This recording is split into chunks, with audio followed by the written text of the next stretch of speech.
either live by the gun or you die by the sword.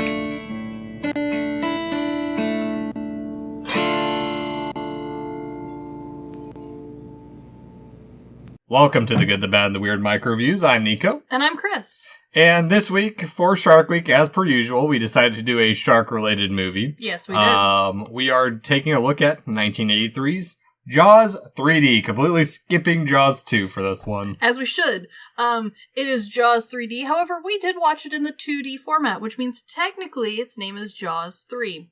Or Jaws 2D, like the... No, it literally 3DS. has... I know. I'm making a very bad Nintendo It is reference. a bad Nintendo joke. But no, it really did have two different titles depending on whether or not you watched it in theaters or if you watched it at home. Yeah, exactly. So for those unfamiliar with Jaws 3D, it is about a shark that gets, or two sharks that get trapped in SeaWorld. Yes. And they're caught between preserving it to use it as a tourist attraction or to kill it for the attraction still. And, you know, in all good shark movie format, there is the tiniest twist halfway through on whether or not that was the only shark in the waters. Bum, bum, bum. Yeah. And pulling, well, we shouldn't say pulling. Meg pulled from this a little bit with the underwater, like, stuck in a glass tube thing, which was kind of cool to see, the original formatting. It didn't look as good. No, not in the least. But it was fun to see, like, how that evolved. Yeah. There's a lot of tropes in this one in general. Yeah, it's very interesting to see how little has really changed from how 3D movies are made to, or what they try and do with 3D movies, and what they try and do with 3D movies now, specifically looking at, like, Avatar, The Last Airbender, as well as, like, not Resident Evil, Silent Hill Revelations. Yes. Where, like, it always has those elements where, like, things get a little too close to the screen and everything's blurred out behind them to, like, force that shitty 3D perspective. And it's also nice to know that we've always had this, like, unnecessary, like, burst and waves of 3D technology. Because, like, this movie came out right alongside a bunch of other 3D horror in the same, like, couple of years, and it was, like, the thing at the time. In fact, people were, like, so psyched about it. The director legitimately thought that this movie being in 3D would, like, help him in his repertoire and getting his name out there as a director. It didn't, but that's okay. Yeah. And then, like, people, like, after, I think, like, the second or third horror movie that came out in 3D named fill-in-blank 3D, people are like, okay, we are now done with 3D, and we had to wait for there to be, like, a technology boost in 3D. And then there was a wave of 3D stuff, and now we're all sick of 3D again. Now it's just a lot of sound in IMAX, so... Yeah. Yeah. So, Jaws 3D, directed by Joe Alves, written by Richard Matheson, Carl's Gottlieb, Sure. and inspired by the works of Peter Benchley, stars Dennis Quaid, Yes. Bess Armstrong, and Simon McCorkindale. Fun fact about Dale. Dennis Quaid during this time period, best known for me anyway, from his works in Dragonheart and The Parent Trap, for others, Day After Tomorrow. This was the height of his cocaine addiction. Oh! Like, the peak of it. And in an interview that he gave later in 2015 that I dug up, he was explaining his, like, journey through cocaine. And he mentioned that this movie in particular was the height of his cocaine addiction, and literally every frame he is in this movie, he is high off his ass. That explains a lot. Yeah, doesn't it, though? But also, what an 80s thing. Yeah, very much so. As for Alves, as you said, this is the only movie he's directed. Yeah. But he has been production designer on quite a few big movies, including Close Encounters of the Third Kind, Escape from New York, as well as the original Jaws. Yes. And, like, don't get me wrong, this movie's not, like, the worst thing we reviewed directorially-wise. It just did not, like, jumpstart his career. Yeah. As for Matheson, who worked on the screenplay for Jaws 3D, is better known as an author whose works became The Last Man on Earth, I Am Legend, A Stir of Echoes, and Real Steel. Yes, and there was quite a lot of writing problems in general with this movie, which if you watch it, are blaringly obvious. A lot of people who were originally brought up to do the work for the writing hated it and refused to touch the project. I don't blame them. Yeah, there was a few people who then, when they went through and they're like, well, you don't have to write the whole thing. We just want your inspiration because you've worked with 3D or you've worked in underwater stuff or you've worked with shark movies. And pretty much every single person who came onto this project went, this is garbage. Oh, yeah. To the point where people had like started writing some of it. Some people had started rewriting some of it. So by the time the final script got around, there was actually a fairly large argument over who wrote what. And like once the movie had come out, and while it was never like, you know, cult classic or critically acclaimed, it did okay. Yeah. So when people were finally getting around to doing interviews and stuff for this movie, they were talking about like, oh, what was your inspiration for this or for that? And people would have to be like, I honestly don't know what that's doing in the movie. The part I wrote got cut. Yeah, and that shows because the movie is such a weird. It's a mess. It's an odd mashup of just so many elements that you think would kind of work, but just don't. Yeah, and there's unfortunately like some more logic to that than just the writers being a problem getting them like hired and on board. The director really wanted to put in the same amount of work as the first Jaws. He wanted the same amount of detail and the same amount of like thought put into it. However, unlike Jaws 1, where we were dealing with a bunch of fucking nerds, we were dealing with someone who maybe likes the concept, but isn't nerd enough to deep dive. So there was a lot of like behind the scenes work done. And like separately, that's like cool. And there's a whole documentary that was made before the movie came out talking about it. I watched it. Okay. I watched it. It's called Making of Jaws 3D. And it's free on YouTube if you want to watch it. I think it's an hour and a half long now. For like all of it compiled. There's a lot you can skip, don't worry. So yeah, like there was a lot of research done, but a lot of the extra work had to go into like training animals, training actors, training people to stand in a pyramid shape while jet skiing. You think you could have just gotten regular workers for that? No. Jesus. It sounds like the shit from like with Zoe in The Room, where like instead of using people who knew what they were doing, they hired a bunch of people to do a job that other people could do. As for Gottlieb, he actually worked on the screenplays for Jaws 1, 2, and 3, but outside of that, primarily worked on shows, as well as another movie that I don't think too many people I know of called The Jerk. Steve Martin. Okay, I know Steve Martin. It's a fun little comedy movie that he's in. Okay. But yeah, as you mentioned with Quaid, he's done a lot since then, but he'd also been working for like a decade before this. Same with Armstrong, as well as, Matt Corkindale. Armstrong herself had, I'm not too familiar with her roles, but she's been in, stuff called like, she's been in The Four Seasons, Nothing in Common, as well as a TV series called My So-Called Life. I know My So-Called Life, but only, not because I watched it, because my grandmother watched it when she was like really into couch dramas. But yeah, like I didn't really recognize her work.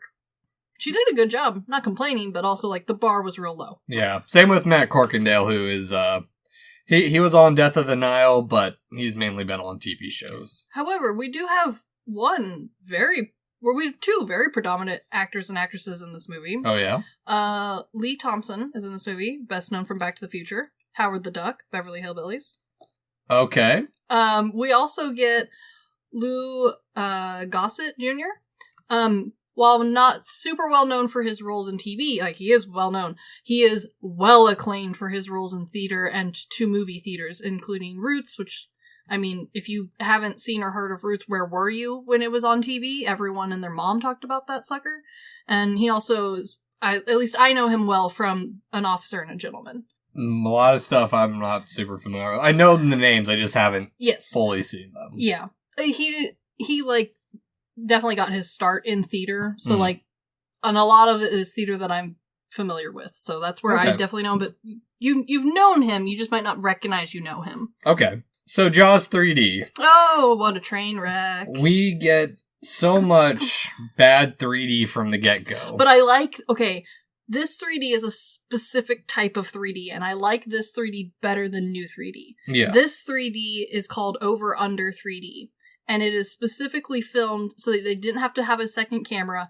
And if you're watching it in theaters, you don't need two cameras to project it. which means it was much more accessible. This was like old school, one eye's blue, one eye's red, paper glasses. That makes sense. Yes. However, what that does mean, though, is all of the 3D work is After Effect, which is fine. But unfortunately, when they do this, it is like a single copy that is 3D. There's not like a second one that was filmed left eye, one right eye, or vice versa or whatever. Which means that when this went to DVD, it lost half its quality because they only picked the left eye.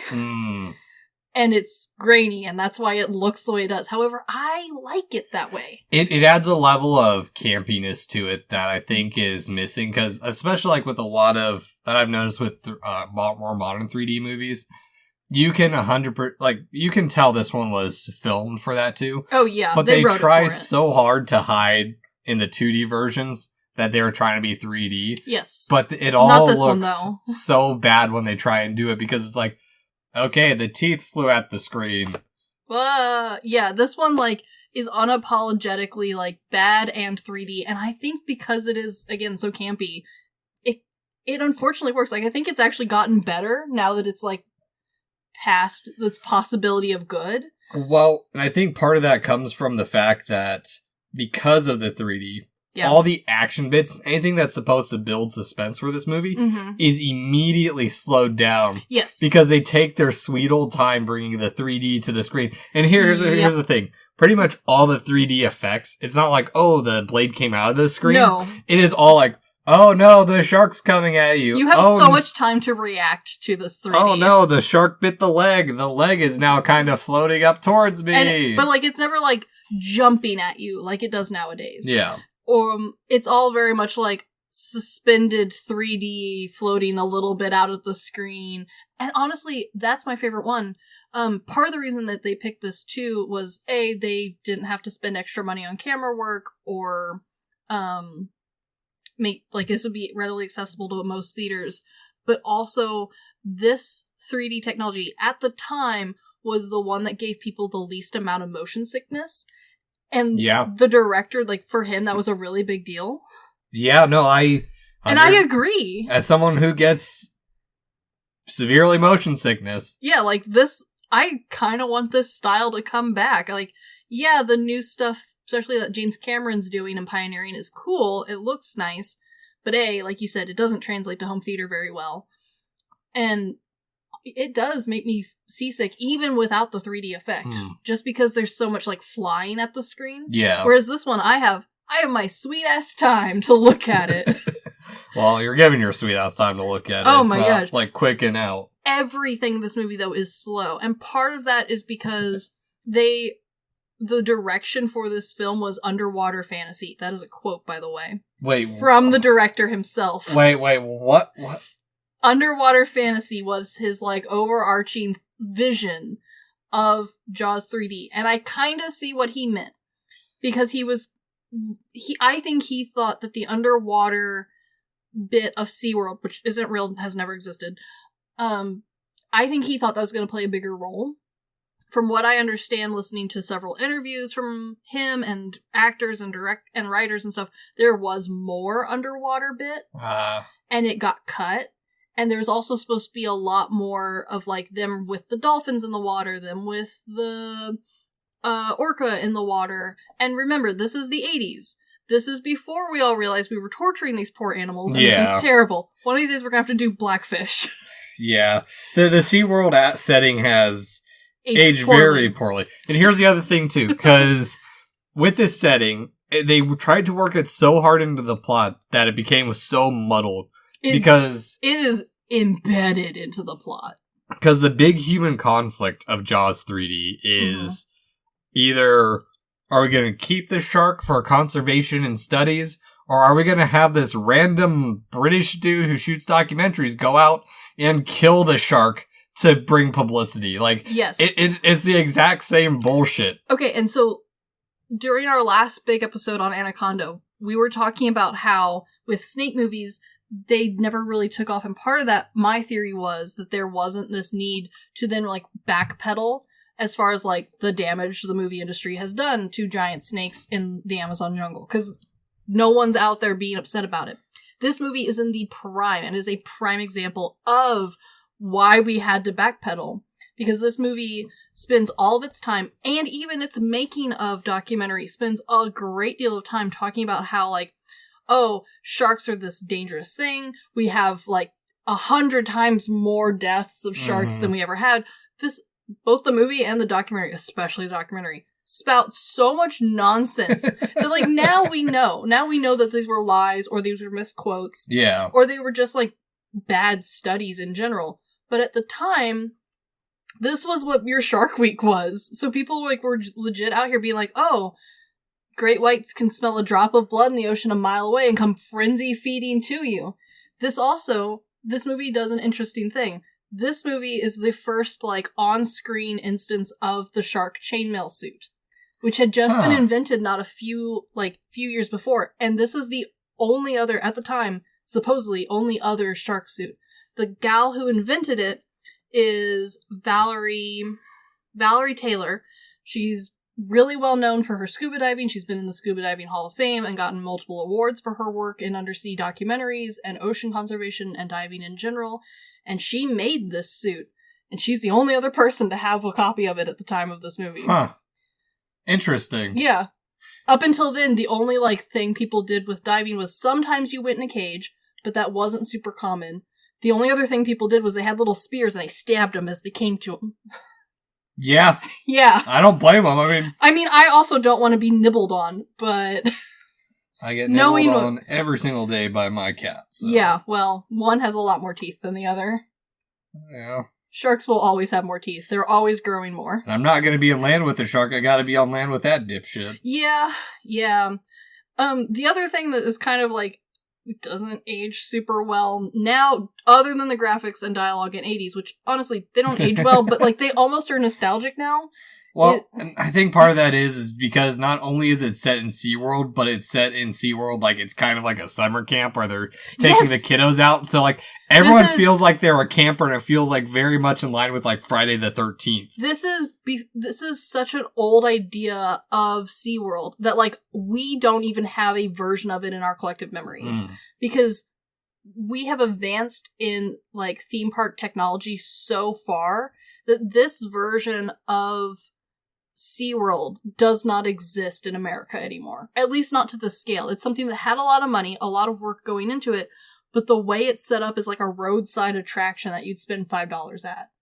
It very, like, self-entertained. The regulations aren't there, the rides aren't there, the food, the entertainment, like, the mascot is a random-ass pig. You have summer hires, basically. Yeah, which, I mean, like, we still have, like, versions of, and, like, as someone who has worked in that industry before, and honestly thought I was going to do design work for that industry, like, it's still, like, the bones, it's still the structure of how we do theme parks, but, like, even the most out there and wacky idea of a theme park, if it is big enough to be drawing attractions, like, people from out of state regularly, most of them do not look like this anymore. This is not a thing anymore. Interesting. I didn't know that about you or about theme parks. I love a themed park. Whether that be a zoological, an aquarium, a theme park, you name it, I love it. I mean, I kind of knew it was a thing of the past because when I'd go to Kansas City, I knew they were local kids who were working at whatever the Kansas City place is. It is Worlds of Fun and Oceans of Fun. They're now one park. I was there when they were separated. I also was there when they were separated. Worst summer of my life. But, like, we still have attractions that are, like, very self-help, self-entertained, self-guided, but their budget is low. Like, their maintenance level is low. Like, there is no one working there. There is not a pyramid of high schoolers jet skiing across the lake. It's not like the Sea Life Center in Seward, Alaska that I'm used to. Yes, and nowadays, while there is still a lot of debate on the efficacy of SeaWorld in general... I don't think there's a lot of debate anymore. Not anymore. We've, I think, thankfully, passed that point. But, like, in 2010, that was when people were starting to be like, hey, this is a little sketchy. Blackfish meets Free Willy. Free Willy was, like, the height of, like, ocean, like, loving. But Blackfish was when we realized, like, what we were truly doing. Okay. Especially SeaWorld. Like, the spotlight of Blackfish was solely on SeaWorld, much like Jaws 3. And Free Willy 3 because that dumbass mammal keeps getting caught again. Yeah. I've never seen any of the Free Willy movies, so I'm just... You're not terribly... Free Willy... that is poor writing when you know that that's basically... the plot is every single Free Willy is Free Willy getting captured again and again. I mean, there's more to it, but you're not terribly off. Here's the thing, though. Here's the thing that, like, the 80s-ness of it all, while it has aged in such a grainy fashion that it is almost like The Labyrinth, where it's like, it's bad, but like, there's like a charm to it now. It had its period of 20 years where it was just bad. I think now it's circled back around to being somewhat charming. The thing that's really off-putting is, like, they did train actual SeaWorld dolphins, 2 of them, Cody and something else, I can't remember the other one's name, and also... Zach and Cody. I wish, but no. Zach. And then they also actually did train one of their orcas for this movie, and... I don't even remember an orca in this movie at all. There is an orca in this movie, and fun fact, because I needed to know, and everyone now knows that, like, we don't do this and all that sort of stuff, but I was wondering, like, okay, one of the interviews of this movie is with, the main actress, Armstrong, and she was talking about how she was originally terrified of the dolphins and the orca, especially because her character has to ride the orca. And that is, like, a huge part of it, right? And so she was talking about how she was terribly afraid of the actual sea life in this, and she wasn't afraid of the shark, because there was no real sharks with her. In fact, most of the actual live shark footage was actually stolen from a Discovery, from a National Geographic's footage, and it was done without permission, and they were sued for it. Beautiful. So she wasn't worried about the, like, animatronic shark, which was more of a puppet on a stick. Like, she wasn't worried about any of that. She was worried about the orca because she got to see it up close first, and it was like, this thing is huge and it has giant-ass teeth. Fuck the ocean. Well, that's what she originally said, and then she, like, was talking with the trainers, and they were like, oh, no, orcas understand how fragile we are, they're so soft and gentle. Please note, at this time of filming of this movie, at least 30 recorded instances had happened with orcas in captivity of them acting aggressively or hurting a handler. No deaths that were recorded yet, but multiple lacerations, broken bones, near-death drownings, and bruising had occurred. Charlie's orca-colored. He is orca-colored. I don't think he has the willpower to drag you under the bathtub. No, because he's terrified of water, even more so than I am. Yeah, that helps. But yeah, like, I'm glad that she had a good experience, because she said that that was one of her favorite memories of her whole entire filming career, was getting to, like, ride this orca by herself.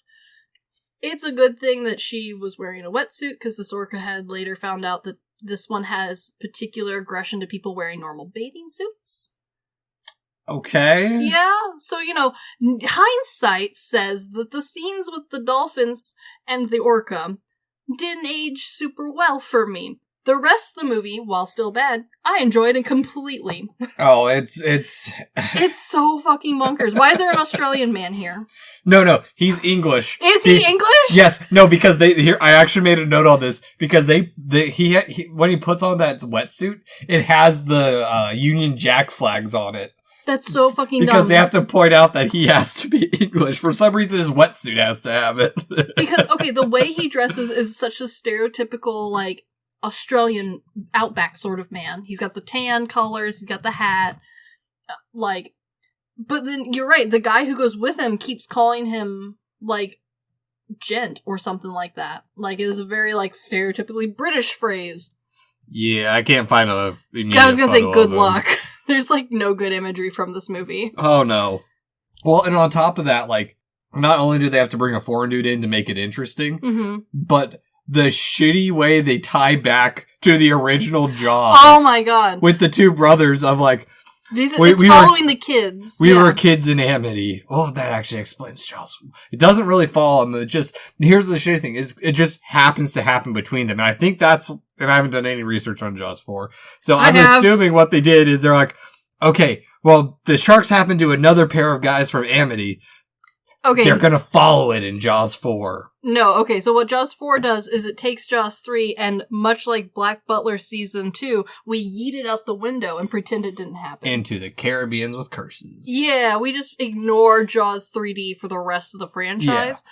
But yes, like, part of the underwater fantasy scape was also supposed to be, like, it was supposed to be obvious that these are the two boys from the first film. Are they supposed to be the son? They are meant to be. I thought one of the sons died in the second movie. It's been a while since I've seen it. I think this movie assumes that you watched Jaws 1 and Jaws 3.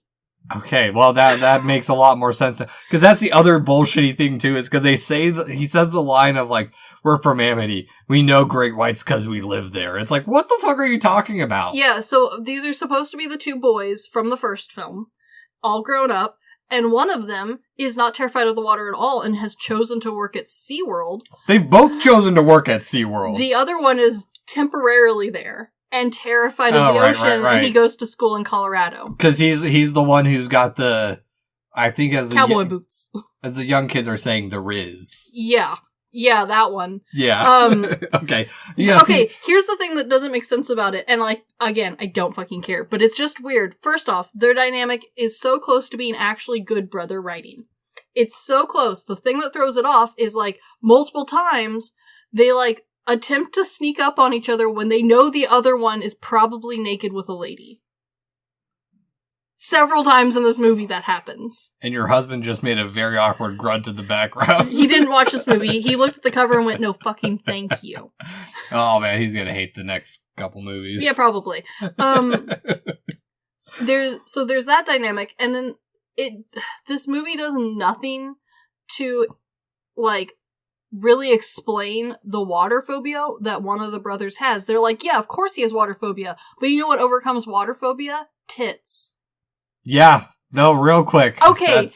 If this was a normal fucking, like, oh, I had some slight trauma. No, this is the hinge point of the entire Jaws entire franchise, is that sharks are fucking terrifying. To be fair, they are college kids. Supposedly college-ish kids. They're supposed to be college-ish kids, yeah. Or just out of college. And college kids do very dumb things. I agree with you. Or tits. I fully agree with you there, but on multiple occasions, the butt of the joke is, hey, would you get in the water for some ass? And he goes, yep. As someone who dislikes the ocean, yep. Would you get in the water, would you get in the dark water at night, knowing there's a giant shark out there, for ass? They don't know there's a giant shark out there yet. The first time. The second and third time, they fucking do. They think it's inside the park, so okay. Yep. Alright. I gave my answer. Yep. Alright. The official has spoken. I do not love ass that much, apparently. Yeah. I'm going out there for tits, so... I value my legs. It's a cool story. I could be a pirate. I would full on do what they did in Modest Mouse and have a guitar neck as my peg leg. That would be dope. Assuming I survive. One thing that I do like about this movie is this one leans a little bit more into the body horror than the other two Jaws movies did. I wouldn't even call it body horror, it's just gore. It is more gore. And part of that was they had a designated gal who, like, specialized in gore and horror makeup on set. She was responsible for all the close-ups of the bites, of all of the intestines floating through the water. It's good. It is good. The one thing I have that's kind of bullshitty about this is the one that go diving and the girl gets freaked out by the skeleton that's down there. Okay, I have questions about that skeleton. I do too. So, is the skeleton supposed to be a human skeleton, or is it just a prop for the SeaWorld? That was my exact question, because they're like, oh, that's just so-and-so. Like, they just left someone down there, or they just stumbled upon a dead body. But here's the thing, as someone who has worked in a theme park / water park, if there was we had a ride where, like, not humans that we know of, animals would fall into the water, and, like, we drained it twice a year, and, like, we knew there's dead things down there. Did you get to keep the bones? We were not allowed to keep the bones. We were allowed to keep the dead phones that we found down there. Because people lose their shit on rides. So, like, there'd be plushed animals down there, there'd be phones, like, and, like, it's been down there for months. I can't give it back to you. I don't know who this belongs to. What's the point of keeping it? Because, like, there's some weird-ass stuff down there, man. People lose the craziest fucking shit. Okay, what's the craziest shit you found? I kept a phone that was from Japan. It had all of the, like, kanji characters and everything, and a little At the time, I didn't know what it was, but now I know is Pompurin. Oh, that's the Hello Kitty bullshit. Yeah, like the little dog. And it was a flip phone with an antenna that pulled up and down. Who the fuck travels from Japan to the America? US to go to Worlds of Fun? Honestly, a lot of people. Huh. It was like actually a popular thing was to travel America and just ping pong your way through all of the amusement parks. Like all the big ones. This was like, we had Russians who did it, we had English people who did it, we had people from China and Japan. Granted, not like a ton of people, but like enough that we were not surprised. Huh. We did have to explain to multiple different people what the appropriate bathing suit was to wear, because they were shocked when they were the only guys in Speedos. That was fun. Interesting. The Midwest, we don't wear Speedos unless you're that uncle. And that uncle is not a young, tanned, handsome man. No, it's one who has my kind of physique. Maybe more. Worse than my physique, too. He's been working on that physique for 30 years. Yes. There is none of that physique in this movie. Every single person, and there's a lot of shirtless people of both genders, all gorgeous. Every single person, minus like one background guy. Yeah. But he's tan, so good for him. He got close enough. Yeah, like he's standing next to a good-looking guy. But back to the skeleton. Yeah, so the more. other bullshitty or not bullshit, just thing I don't get about this is she freaks out like this is supposed to be the missing man that he's got eaten by like piranhas or some shit. It is all bones now. And now you understand the premise of literally all later, like, shark and piranha style movies where they're stripped to the bone real fast. There's so many, like, beginning hatchling stages of other movies in this movie. Piranha 3D. Yes! We missed a Aqua movie. We did. Next year. There's so many more. We'll do another. But yeah, I mean, it's just... This movie's bonkers. Oh, yeah. Well, and on top of that, like, because the mix between... Now that you bring up that was actual footage, granted, there's a bunch of old shark movies that did this. Oh, yeah. But they're cutting between the real footage and the model. The stiff foam shark. Like, it doesn't have any movement. Like, it is clearly carved from foam. It just makes me think It has no joints.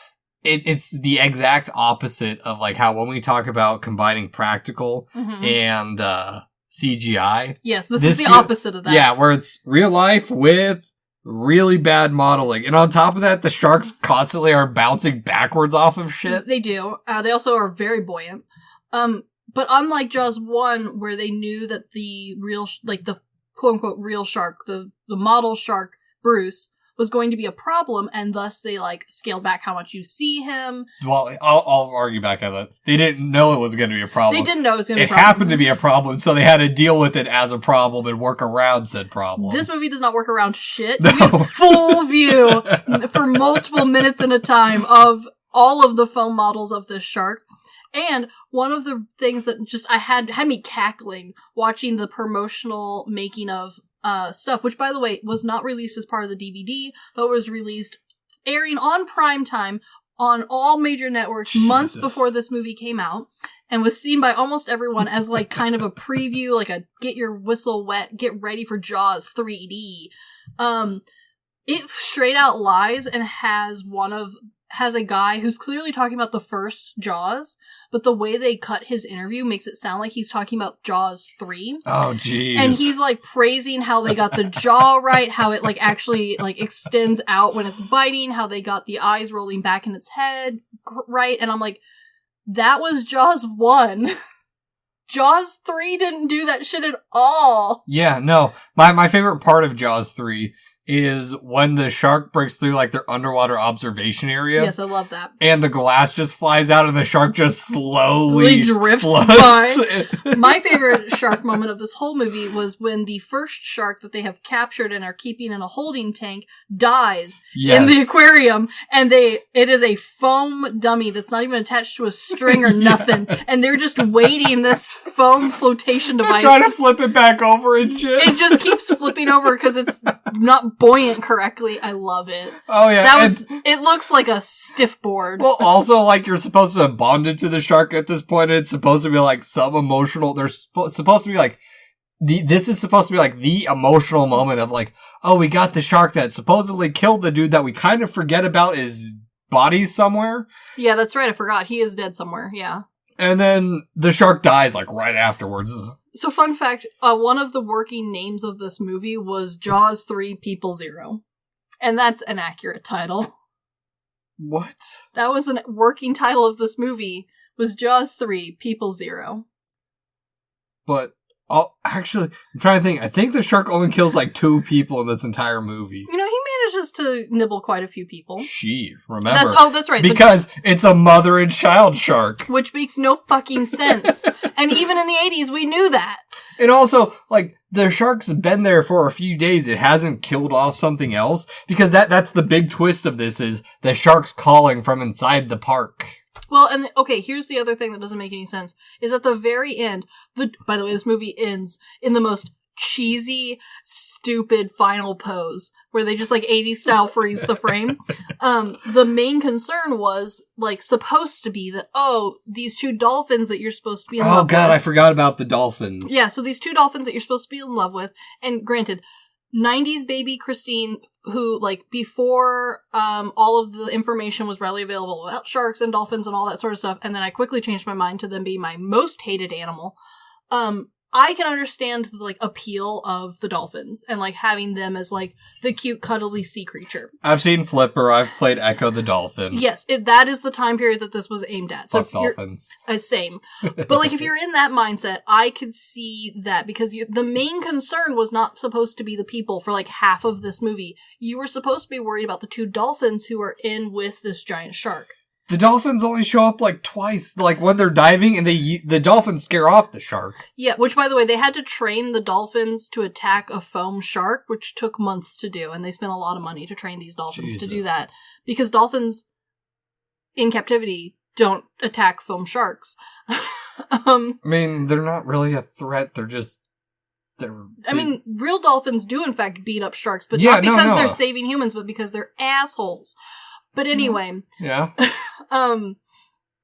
So that was supposed to be the main concern. And so when this movie ends with her calling for them and them both jumping out of the water, you're supposed to feel some level of relief, kind of like Homeward Bound when they all finally get home and the little boy greets them. What's Shadow? Yeah. You're supposed to have that moment because one of the dolphins like shows up late. But I spent like even trying to think back to that time period when these creatures were like a magical symbol of happiness. I couldn't get past the fucking final frame of her with her hands up in the YMCA pose and the dolphins both poised jumping out of the water and it freezes like that. Jesus and Christ. The dolphins are clearly meant to be 3D'd in front of everything, so they have a red ring around them. They look like they've been cut out of a magazine and plastered onto it. I love it. I love it. The font for opening this is big and bold and hard to read.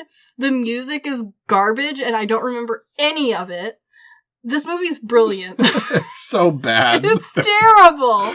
But I do appreciate because I do remember Jaws 2 being just as serious and almost a repeat of the first one where it just kind of was like, whatever. The thing that disappoints me is this movie, from the get-go, people saw it, nobody liked it as a movie, but everyone agreed that this was like a good time. But part of the reason why the director was so bummed out was he spent so much time and money in parts of this movie that did not show off and were not good that it like defeated him a little bit. In several of his interviews, he talked about how like this was a big failure and he didn't really enjoy it. He hasn't gone on to direct anything else. I know, which is kind of sad because like, is this movie bad? Yes, but this movie is fun. I'm sure it cost the studio a lot of money. And here's what I'm thinking, too, of, like, the main cast of, like, they were all kind of at the same point in their career. They're like, yeah, we'll do Jaws. Jaws will put us into the spotlight, right? Unfortunately, a lot of the actors did think that. There was a few actors who knew that this was going to be bad because they had worked on other spoofs. One of them, I don't know if he necessarily knew he was acting at all. It sounded like he was busy doing cocaine. But good for him. You mean Dennis Quaid? Yeah. Yeah. But like the audiences enjoyed this movie. Like people paid money to go see this in 3D. They enjoyed the 3D element. People did buy it when it came out and were terribly disappointed when they got it home and found out it was grainy. Like people enjoyed this movie. Nobody loved this movie, but it could have been a cult classic. Unfortunately, there's just too much where, like, unlike other cult classics where, like, there's more to dig into or be interested in, this movie... It's just another shark movie. And it's not even just another shark movie in, like, it was there to have fun. No one in this movie was there to have fun. The only person I can find who has on record said they really enjoyed working on this movie was Bess Armstrong because she loved getting to touch the dolphins. I've never touched a dolphin. I have touched a dolphin. That just sounds so...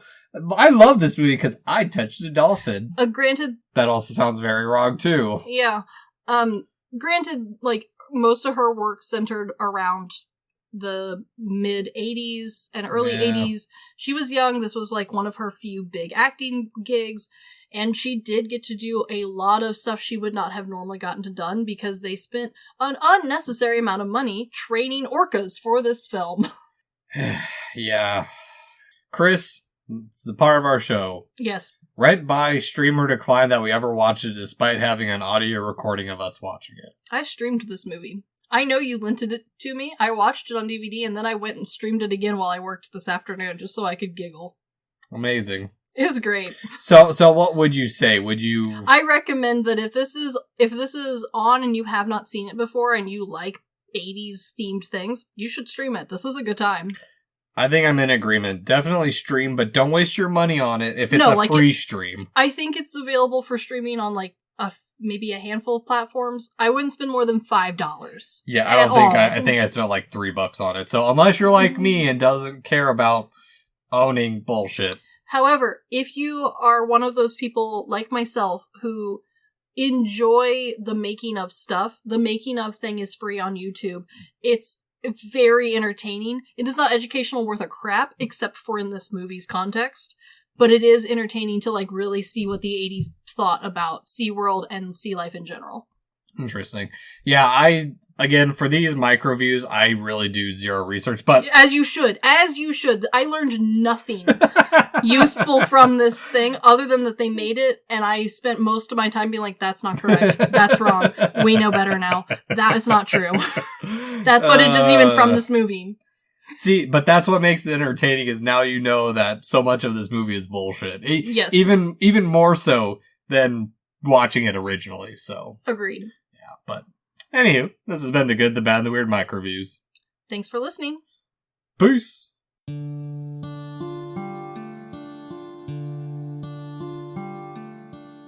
Thank you for stopping by this here town of the Good, the Bad, and the Weird. We appreciate your listenership, and if you want more of our takes in your life, feel free to check us out on social media at The Good, the Bad, and the Weird Podcast, or TGTBTW for short. As well, if we missed a fact, your favorite part of a movie, or just have a suggestion and want to reach out and say howdy, feel free to email us at tgtbtwpodcast@gmail.com. And feel free to join our Discord at The Good, the Bad, and the Weird Podcast, where we talk about movies, just share random banter here and there. And always, check out our podcasters, streamers, or any other content creator we shout out in our episodes. We really appreciate it. And as always, thank you for listening. Peace!